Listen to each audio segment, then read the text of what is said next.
రవి ఏమైందిరా? వచ్చి కట్లిప్పు. ఏమైందిరా నీకు? కట్లిప్పు.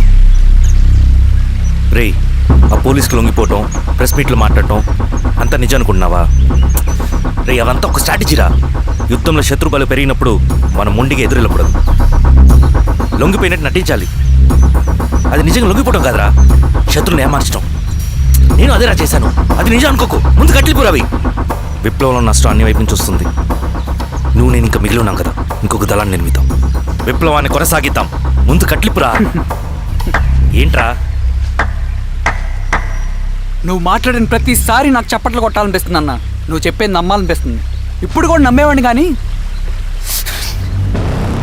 ఇది ఆపుతుంది. మతం మత్తుమందు లాంటిదన్నాడు కార్ల్ మార్క్స్. కానీ అంతకన్నా పెద్ద మత్తుమందు కమ్యూనిజం. ఆ కమ్యూనిజం మత్తులో నుండి నిన్ను బయటకు తీసుకురావడానికి బలమైన సాక్ష్యం కావాలని నాకు అర్థమైంది. ఎలక్షన్ నుంచి విత్డ్రా అయ్యాక నేను నా ఫ్రెండ్ స్వప్న వాళ్ళ ఇంటికి వెళ్ళాను. రే, అర్జెంట్గా 25 లక్షలు కావాలరా. Thank you.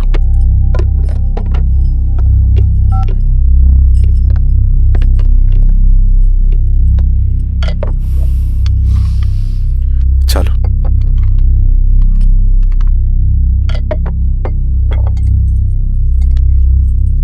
చాలు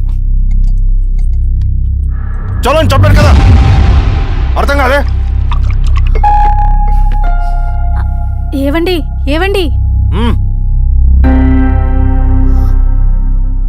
ఏమైంది స్వప్న? నేను గమనిస్తూనే ఉన్నాను, మీరు ప్రశాంతంగా లేరు. శిరీష, ఆయన బిజినెస్ చాలా ఇబ్బందిగా మారింది. బయట అప్పు తెచ్చి మరీ ఇన్వెస్ట్ చేశారు. వర్క్స్ అన్ని సగంలో ఆగిపోయాయి. కాంట్రాక్టర్స్కి బాగానే మిగులుతాయి కదా. ఆయన ఏదీ క్లియర్గా చెప్పరు. నేను మాట్లాడినా డబ్బులైతే నేను హెల్ప్ చేస్తాను.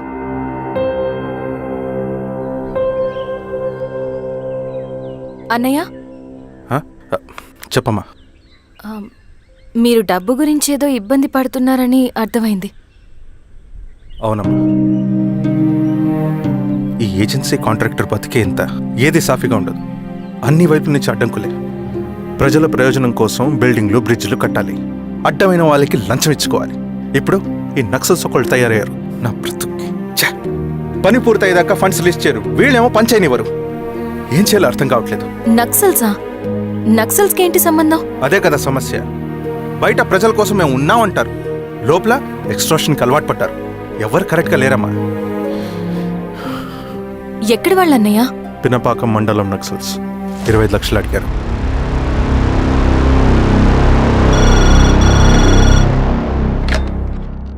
హలో ధర్మ, ఆ సింగన దళం గురించి నీకు ముఖ్యమైన విషయం చెప్పాలి. సరే, ఓకే, బాయ్. నీతో పర్సనల్గా మాట్లాడాలి. బయటకెళ్ళు. చెప్పు. అన్నయ్య చనిపోయిన తర్వాత ఎలక్షన్స్ లో పోటీ చేసిన నన్ను సింగన్న దళం కిడ్నాప్ చేశారు. కానీ అక్కడ ఒక వ్యక్తిని చూశాను. ఆ వ్యక్తిని అన్నయ్య చనిపోయే ముందు తన దగ్గర డబ్బులు తీసుకోవడం గమనించాను. ఆ క్షణమే సింగన్న దళంపై నాకు అనుమానం వచ్చింది. I'll take care.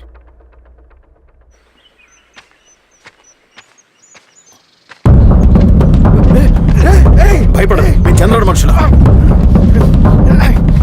నన్నేం చేయకండి. కూర్చోబెట్టండి. మీకు కావాల్సింది దీంట్లో ఉంది.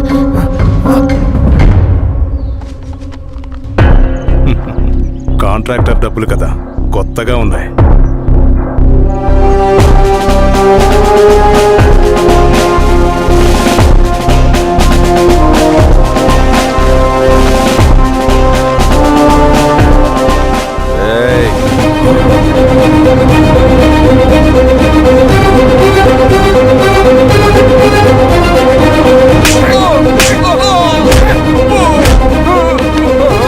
లేకపోతే నా చేతిలో చస్తావు. చెప్పు నా కొడుకు.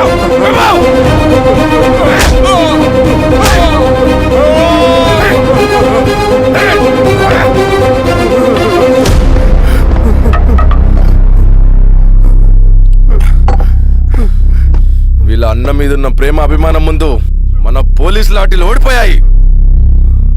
చంద్రన్ ఎన్కౌంటర్ ఎలాగూ పోతాడు.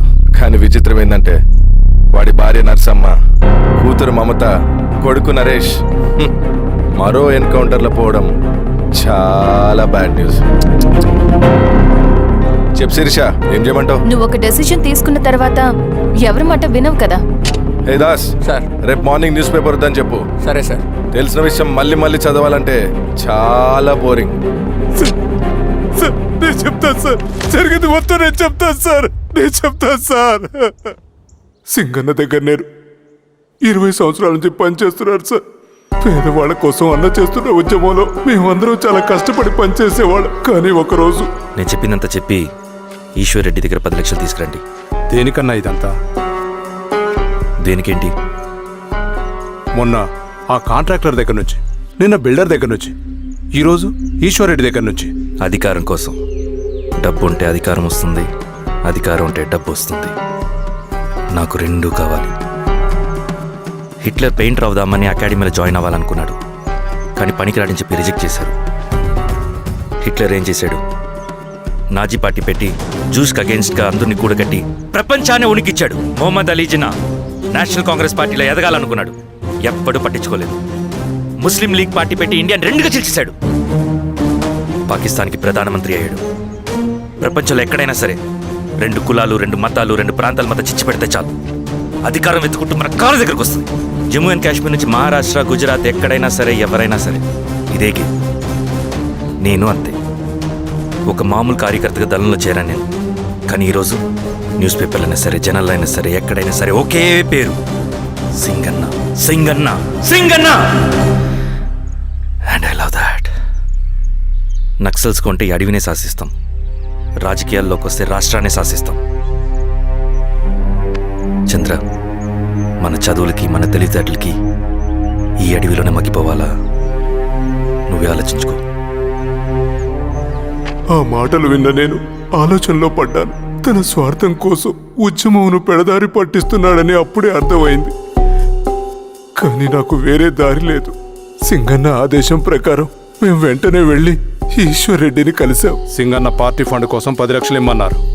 ఆ డబ్బులు ఇస్తే రైతు కూలీ సమస్య ఉండదని చెప్పమన్నారు. అంత డబ్బా నేనెందుకు ఇవ్వాలి? నువ్వు గెలుస్తావనే భ్రమలో ఉన్నావు. ప్రజలంతా అమాయకులు కాదు రెడ్డి. ఈ ఊళ్ళో ఏం జరుగుతుందో నువ్వు మాకు చెప్పక్కర్లేదు.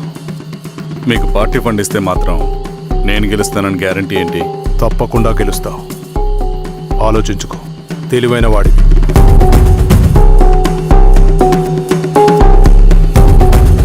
సరే,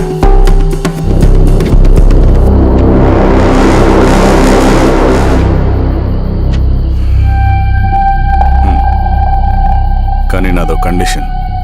నేను సింగన్ని పర్సనల్గా కలవాలి. చూస్తా. కానీ ఒక విషయం, ఈ మ్యాటర్ బయటికి రాకూడదు. జాగ్రత్త. సింగన్న స్ట్రాటజీ ప్రకారం మాకు ఈశ్వర్ రెడ్డి దగ్గర నుంచి డబ్బులు వచ్చాయి. అప్పుడు నరసింహుల్ని పిలిపించి, నువ్వు ఎలక్షన్ నుంచి విత్డ్రా అవ్వాలి నరసింహులు. విత్డ్రానా? 30 సంవత్సరాల తర్వాత వచ్చిన అవకాశం అన్నా ఇది. గెలిచే ఎన్నికల్లోంచి తప్పుకోమంటారేంటి? ఎందుకన్నా? నిన్ను ఈ ఎలక్షన్లో నిలబెట్టింది కమిటీయే, విత్డ్రా చేయమనేది కమిటీయే. సెంట్రల్ కమిటీ ఏం డిసైడ్ చేసినా అది మనం ఫాలో అవ్వాలి. మనకి వేరే ఆప్షన్ లేదు.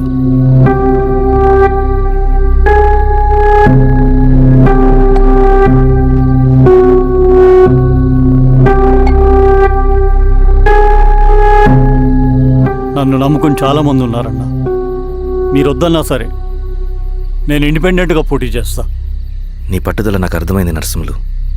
సెంట్రల్ కమిటీతో మరొకసారి నేను మాట్లాడతాను. కొంచెం వెయిట్. తొందరపడద్దు. లాల్ సలాం. లాల్ సలాం.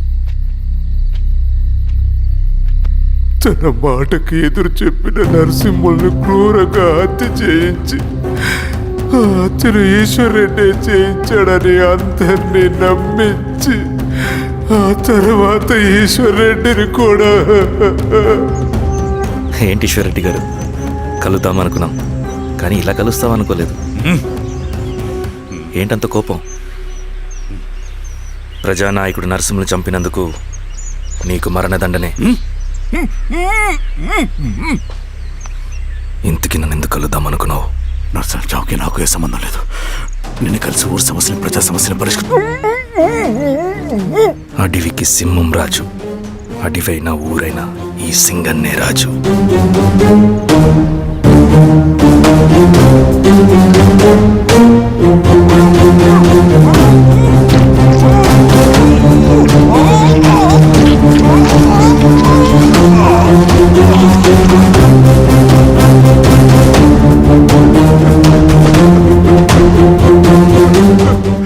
తప్పు చేశావు సార్. మొత్తం సింగానే చేశాడు. ఇంకా చెప్పాల్సింది ఏదైనా ఉందా? శిరీష ఆ రోజే చెప్పిందన్నా. ఇన్నాళ్ళ పోరాటంలో ఏం జరిగిందన్నా? ఏమీ లేదు. శిరీష వల్ల వాళ్ళ ఊర్లో రైతులకు భూములు వచ్చాయన్నా. నీ వల్ల చాగి అన్యాయంగా గొంతు కోసుకున్నాడన్నా. నరసింహులు, ఈశ్వర్రెడ్డి, ఇంకెందరో అమాయకులు నీ అధికార దాహం వల్ల బలైపోయారు.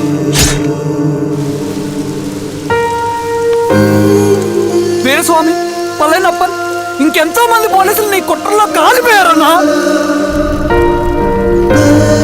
ఏంటన్నా, నీ వెనుకున్న పాపానికి మన దళ సభ్యులు ఎంతో మంది అమాయకులు చచ్చిపోయారు.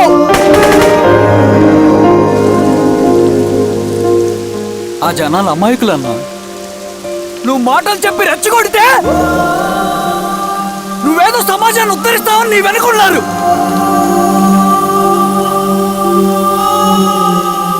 వాళ్ళకి కావాల్సింది కరప్షన్ లేని సమాజం. అది ఊరైనా అడవైనా.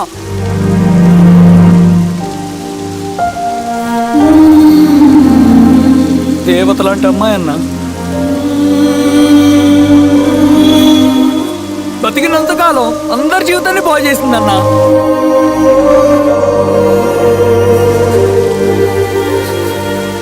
నా చేతులతో చంపించావు. నన్ను మనిషిని కాకుండా చేశావు. ఈ జెండా అడ్డు పెట్టుకుని చేస్తున్న దురాఘాతాలు, ఈ సిద్ధాంతపు ముసుగులో జరుగుతున్న హింస, దోపిడీ, మోసం అన్నీ ఆగాలి, ఆగిపోవాలి.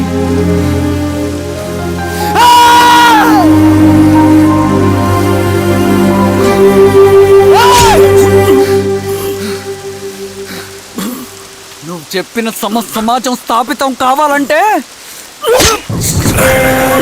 నువ్వు సమాధి కావాలి.